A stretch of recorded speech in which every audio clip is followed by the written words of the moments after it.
What's up, Fluffle Gang? Today we're building on our video on the boss's will, which I'll have linked in the description below if you've missed it.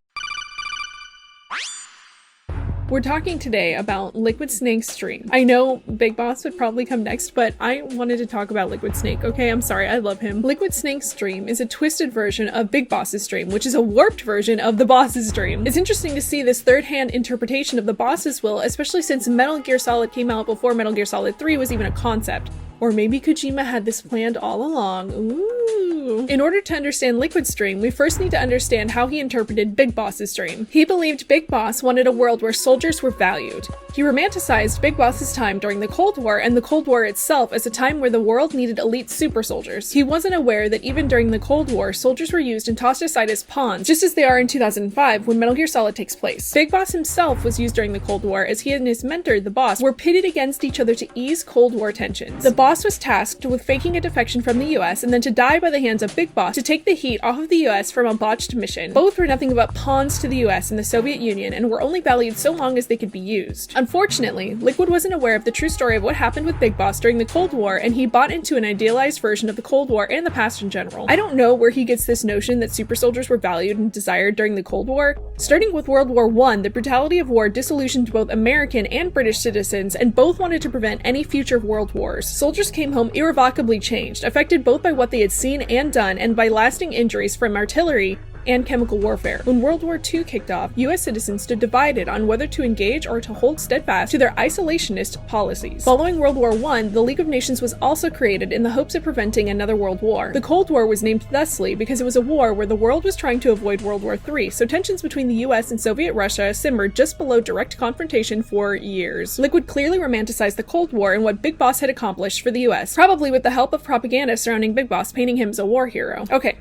So, Liquid believed Big Boss wanted a world where soldiers were valued.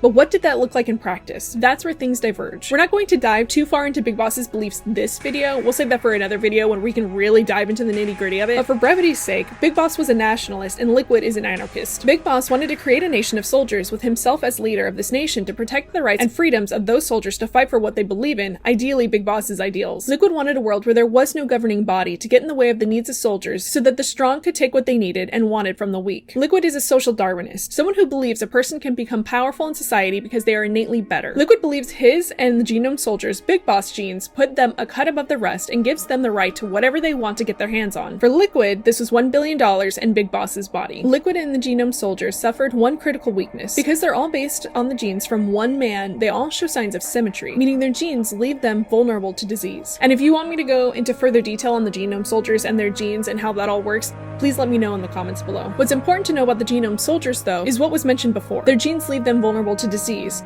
though they don't know which diseases they're vulnerable to. With Big Boss's body, Liquid could study his genetics to discover his and the Genome Soldiers' vulnerabilities to prevent them. Without disease to wipe them out, Liquid felt they'd be unstoppable. The $1 billion would help Liquid fortify Shadow Moses Island, his chosen base of operations. As Shadow Moses is a nuclear weapons disposal facility, Liquid had access to plenty of nuclear materials to assemble nuclear weapons to threaten the world with to keep other world powers from attacking him and possibly to demand supplies. I don't know how else he expects to keep this new base fed and supplied otherwise. Liquid expected his ideals of anarchy and social Darwinism to spread once he'd been able to set himself up as a threat to the world and lead by example. He would show everyone firsthand what you could get when you were strong enough to take it by force. He was banking on the fact that conflict breeds new conflict and was confident that he could continually prove his worth with each new conflict he bred from Shadow Moses Island. Liquid Snake felt that in 2005 the world was being led by liars and hypocrites, not understanding that this is how it's always been. Look at the Wisemans Committee turned philosophers. The Wisemans Committee, despite wanting to unite the world, carried out their goals in secret. They manipulated things the way that they needed them to go, and as their group grew more corrupt, their influence turned to darker goals as they started manipulating wars. Regardless though, a secret shadowy group ruling the world through their manipulations, good or evil, shows how corrupt the world has always been, as it undermines any world governments that are supposed to be influenced by the power of their people. So the world has always been led by liars and hypocrites, at least starting all the way back with the First World War. Liquid Snake believed in a world without authority, where the strong could take what they needed or wanted from the weak, and that each new conflict that arose in this new world based on violence was a new opportunity to prove himself and the Genome Soldiers. Where do these beliefs stem from though? Why does Liquid value violence, and where does this need to prove himself come from? After the Metal Gear Rex battle, Liquid talks to Snake about their origin and how they're twins created to carry on their father Big Boss's legacy. He talks about how he was used genetically to take on all of Big Boss's recessive genes while Solid Snake got the dominant genes. Now, regardless of whether or not this is true, it's not, or makes sense, it doesn't.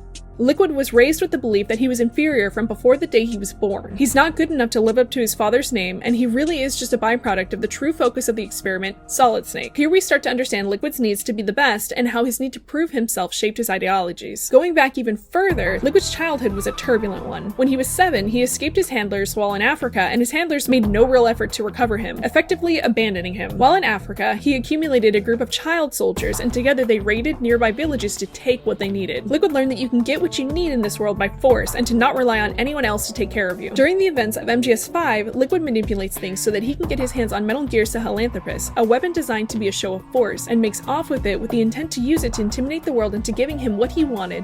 And what's worse is it works. To a degree. Venom and the Diamond Dogs can't stop Liquid from stealing Sahelanthropus, and they don't even go after him right away as they're dealing with other problems at the time, and presumably because they need to come up with a plan on how to properly tackle Liquid and his Metal Gear. He gets his deterrent and powerful weapon. Even if we take a step back and look at Liquid's time on Mother Base with the Diamond Dogs, he's taught through the use of violence. The only reason he's staying on Mother Base is because Venom makes him, because he's stronger than him. An incident happens where Liquid steals the knife off of a Diamond Dog and threatens him with it, and instead of addressing the situation with their words, the soldier condescends to Liquid. Liquid uses what he knows to try and earn the respect of the soldier, violence. We know he's trying to earn the respect of the soldier and correct what he perceives as a disrespect, the soldier calling Liquid by his name, Eli, as he attacks him, but doesn't kill him even when he has the chance to. When Ocelot steps in, again, the situation isn't resolved with words, but with violence, as Ocelot out-CQCs him to disarm and stun Liquid. Ocelot earns Liquid's respect through this show of force, but Liquid doesn't learn there are other ways to address his problems. The cycle of violence continues. Liquid's raised his whole life seeing shows of force and enacting shows of force himself to predictable results, so is it any wonder he grows up to value violence above all else and wants to see a world where soldiers are valued for their warrior abilities. Romanticizing Big Boss's status as a legendary warrior, Liquid thought this was the only way to earn respect from men like him. Liquid wanted to be respected and valued, and he thought his warrior abilities was the way to win those two things as he viewed the world through a lens of violence and power above all else. And that's all we have for Liquid's stream, his warped interpretation of BB's warped interpretation of the boss's will.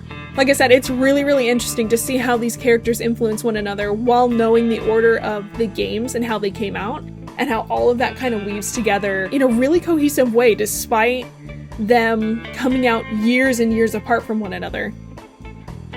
Yeah, I love Liquid. Thank you so much for making it to the end of the video. Please like, subscribe, bell. Take care of yourselves. Please take care of yourselves. I will see you all in the next one. Thank you.